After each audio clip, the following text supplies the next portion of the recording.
बहू बेटा, आकांक्षा मेरी टाई कहाँ है? कब से ढूंढ रहा हूँ और अभी तक मेरी ग्रीन टी नहीं लाई। लाई जी, आपकी टाई वहीं अलमारी के ऊपर रखी है और आपकी ग्रीन टी बना रही हूँ। अभी तक बना रही हो?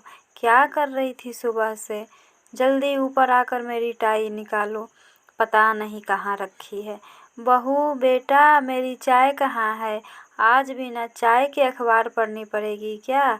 लाई पिताजी, यह है हमारी आकांक्षा, जिसका घर रोज सुबह सुबह किसी लड़ाई के मैदान से कम नहीं होता। मानसी जी की तबीयत जब से ज़्यादा खराब रहने लगी, तब से घर की सारी जिम्मेदारियां आकांक्षा के ऊपर आ गई। बच्चा भी अभी छोटा, सिर्फ 1 साल का है, तो उसकी देखभाल, घर के सारे काम, मानसी जी की देखभाल, समय पर दवाइयाँ, समय पर खाना, यहाँ तक कि बाजार से सामान लाने की जिम्मेदारी भी आकांक्षा की ही है। बहू, दूध का बर्तन देना जरा तो। दूध वाला आया है, मैं दूध ले लेती हूँ। अरे माँ, आप क्यों उठ कर आईं? मैं जा ही रही थी लेने। आप चलिए कमरे में, आराम करिए, मैं ले लूँगी। मानसी जी को रसोई में आया देख आकांक्षा ने कहा, मानसी जी हार्ट पेशेंट हैं और अभी कुछ दिनों पहले ही उन्हें हार्ट अटैक आया था, तो डॉक्टर ने ज़्यादा से ज़्यादा आराम करने के लिए कहा है। इसलिए मानसी जी पहले की तरह आकांक्षा की मदद भी नहीं कर पाती हैं।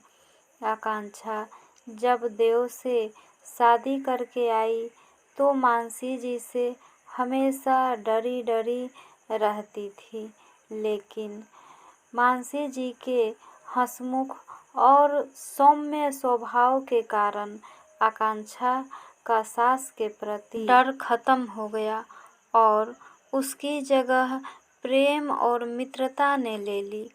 आकांक्षा और मानसी जी सास बहू कम और सहेलियां ज़्यादा लगती थीं।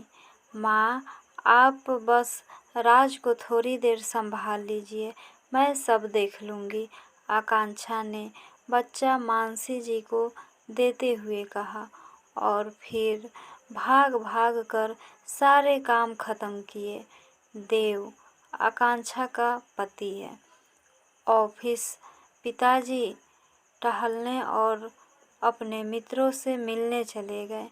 आकांक्षा अपनी चाय का कप लेकर मानसी जी के कमरे में आ गई। माँ, राज सो गया क्या? हाँ बेटा, सो गया। बैठो तुम मेरे पास इधर। और यह सिर्फ चाय क्यों? तुम्हारा नाश्ता कहाँ है? माँ, अभी कुछ खाने का मन नहीं है। सुन बेटा, शरीर को मशीन मत बना, थोड़ा खुद को भी 2 पल का समय दे। क्यों सबके पीछे इतना दौड़ती है? सब छोटे बच्चे थोड़े ही हैं, अपना काम खुद कर सकते हैं। माँ, आप क्यों परेशान हो रही हैं? छोड़िए यह सब बातें, बताइए आज लंच में आपके लिए क्या बनाऊं? दलिया बना लो बेटा, जल्दी बन जाएगा और तुम्हें भी थोड़ा समय मिल जाएगा अपने लिए। तभी दरवाजे से अंदर आते ही रमाकांत जी, आकांक्षा के ससुर, बोले, आज दलिया नहीं, मटर की कचौरी और हरे धनिये की चटनी बनाना बहू। सर्दियों के मौसम में मीठी मुलायम हरी मटर की बात ही कुछ और है, हर समय थोड़े ही मिलती है। मैं तो यह बेस्वाद दलिया नहीं खाऊंगा। कोई बात नहीं पिताजी, आज आपको बेस्वाद दलिया नहीं, मटर की कचौरी और तीखी मीठी दोनों चटनी के साथ मिलेगी, कहकर आकांक्षा रसोई में चली जाती है।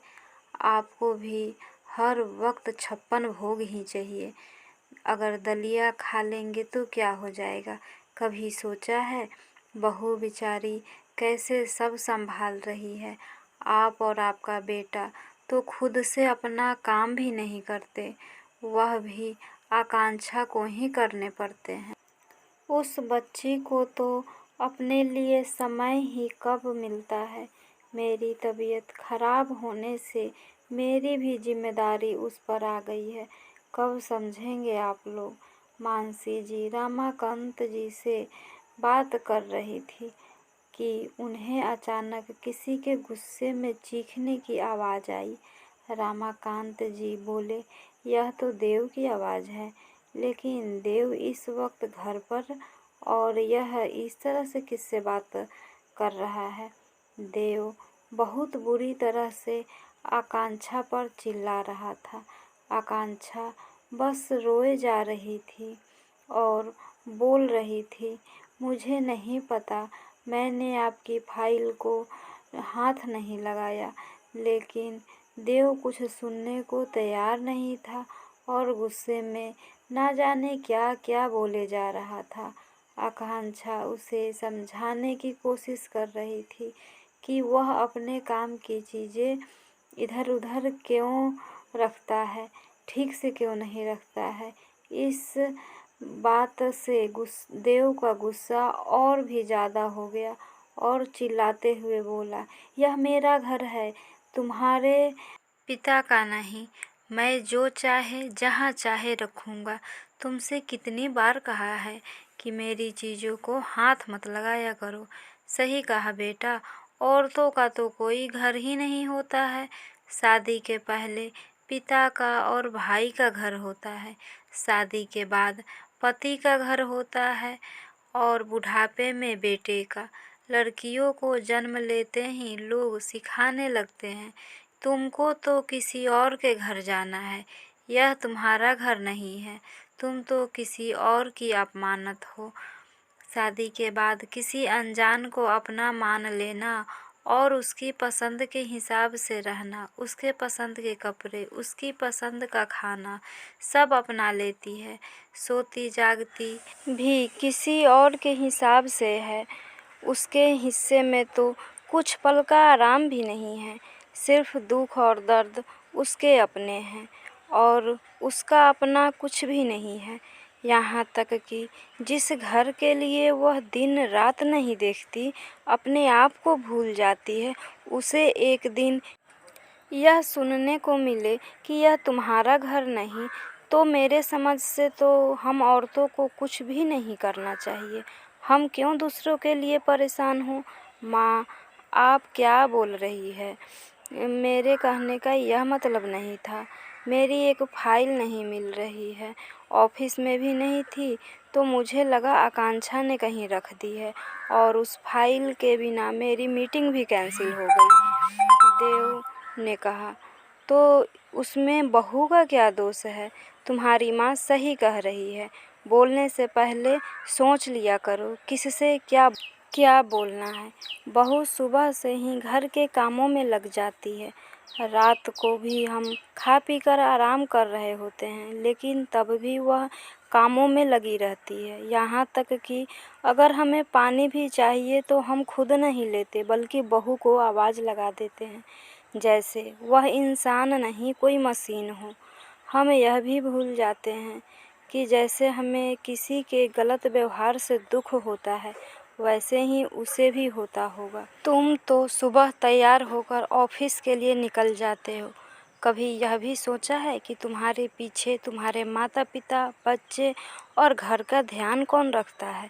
ऑफिस से आने पर भी गरम गरम चाय, नाश्ता, खाना सब मिलता है, उस सब की व्यवस्था कौन करता है।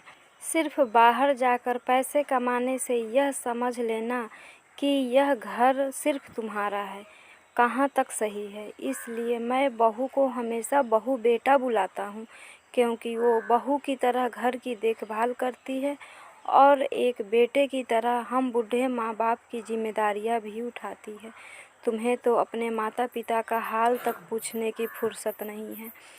तुम्हें तो बहू से सीखना चाहिए कि एक बेटे की जिम्मेदारी कैसे निभाते हैं, और उल्टा तुम हो कि उसे सुनाए जा रहे हो।